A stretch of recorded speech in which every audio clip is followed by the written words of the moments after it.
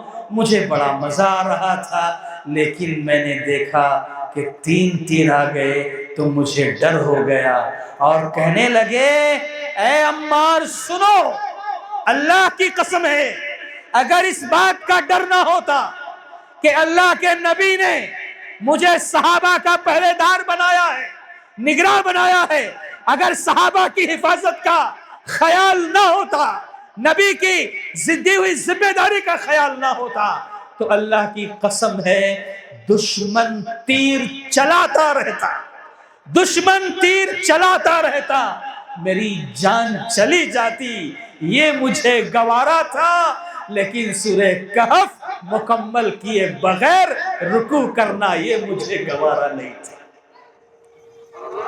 یہ بات میں کوئی وہ قصے کہانیوں کی باتیں نہیں کر رہا ہوں جو یہاں وہاں کی سنی جاتی ہیں، ایسے قصے واقعات ہمارے صحابہ کی زندگیوں میں ہیں۔ تو میں یہ پیغام دینا چاہتا ہوں میرے بھائی کہ اگر ہم گناہ کریں گے نا تو ہم نیکی کی لذت سے محروم کر دیے جائیں گے۔ ہم نماز پڑھیں گے، رکوع کریں گے، قیام کریں گے، سجدہ کریں گے، دعا کریں گے، لیکن مزہ نہیں آئے گا، سکون نہیں ملے گا، لذت نہیں ملے گی، اٹھیں گے بیٹھیں گے چلے جائیں گے، اٹھیں گے بیٹھیں گے چلے جائیں گے۔ جو لذت، جو مزہ ملنا چاہیے رب کی بندگی میں، اس لذت سے ہم محروم کر دیے جائیں گے اگر ہم گناہ میں مبتلا ہو جائیں گے۔ تو میرے بھائی اگر ہماری زندگی کی عبادتوں میں لذت نہیں ہے، سکون نہیں مل رہا ہے، مزہ نہیں آ رہا ہے، تو تلاش کرو، غور کرو، کہیں ایسا تو نہیں ہے کہ ہم لوگ گناہ بہت کر رہے ہیں، ہماری زندگی میں گناہ بہت زیادہ ہیں۔ اب گناہ کیا ہے میں نے اس کی وضاحت بھی کر دی ہے، بہرکیف فضا بھی ہونے لگی ہے، اور میں اپنی گفتگو کو یہیں پر ختم کرتے ہوئے اللہ سے دعا کرتا ہوں کہ اللہ رب العزت ہم سب کو گناہوں سے محفوظ رکھے، اللہ ہماری گناہوں سے حفاظت فرمائے، اللہ ہمیں نیکیوں کی توفیق نصیب فرما، اور ساتھ ہی ساتھ اللہ نیکیوں کی جو لذت ہم سے چھینی جا رہی ہے، اللہ اس لذت کا ہم سوال کر رہے ہیں، وہ سکون، وہ لذت، وہ مزہ بندگی کا جو ہمیں ملنا چاہیے نہیں مل رہا ہے، اے اللہ تو وہ نصیب فرما دے۔ اللہ دنیا میں عزت کے ساتھ رکھنا، خاتمہ ہو تو ایمان بالخیر پر ہو، آمین۔ وآخر دعوانا ان الحمدللہ رب العالمین۔ السلام علیکم ورحمۃ اللہ وبرکاتہ۔